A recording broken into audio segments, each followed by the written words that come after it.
Bukod sa 10,000 sundalong nasa Sulu, naroon na rin ang isang batalyon ng Police Special Action Force para tugisin ang mga bandidong Abu Sayyaf.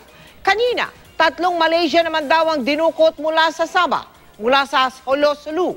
Nakatutok live si Rafi Tima. Rafi. Mel, wala pa rin ngang patid ang operasyon ng AFP dito sa Sulu para tugisin ang bandidong grupong Abu Sayyaf. Kanina nga ay nag-ikot ang commander ng Joint Task Force Sulu sa operating troops lalo pat confined na umano sa limitadong lugar ang bandidong grupo. Ito ang buddahaw sa boundary ng Patikul at Talipaw sa Sulu. Dito sinasabing nangyari ang pagmassacre ng mga tropang Amerikano sa Dandaang Moro noong 1906. Ang lugar na ito, siya naman ngayong ginawang taguan ng bandidong grupong Abu Sayyaf.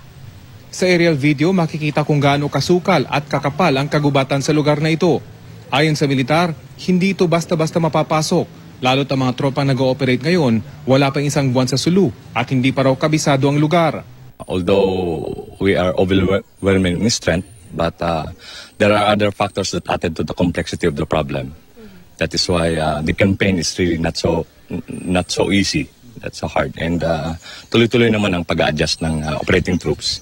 Kung ang mga terorista kabisado at kayang-kaya ang terrain dito, ang kanilang mga bihag, hirap na hirap naman daw.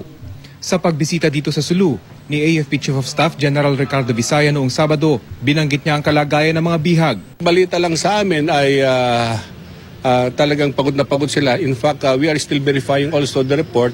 Now, one Filipino kidnap victim was killed due to exhaustion. Bukod sa isang Norwegian at isang Dutch, hawak din ng Abu Sayyaf ang 9 na Indonesian, 5 Malaysian at 7 Pilipino. Hindi tiyak kung magkakasama ang mga bihag na ito. Kanina, kinumpirma ng Eastern Sabah Security Command ng Malaysian Military ang balitang 3 Malaysian ang kinidnap sa Sabah. 7 armadong lalaki raw na sakay ng 2 speedboat ang nagdala sa 3 Malaysian papunta sa bahagi ng Tawi-Tawi. 14 na batalyon o 10,000 mga sundalo na ang nandito sa Sulu. Bukod sila sa isang batalyon ng PNP Special Action Force o SAF, dala-dala ang kanilang mga sariling armored personnel carriers. Kami yung nagbablocking sa mga main supply route ng mga kalaban. So yun yung role namin dito, sir. Nitong mga nakarang araw, Mel, wala pa namang naitatalang bagong engkwentro pero dahil sa pinakasulok-sulok na ng kabundukan ang area ng operasyon, kalaban naman ng mga sundalo ngayon ng ahas. 4 na ang natutuklaw sa mga sundalo pero nasa maayos naman daw silang kalagayan. Mel? Maraming salamat sa iyo, Rafi Tima.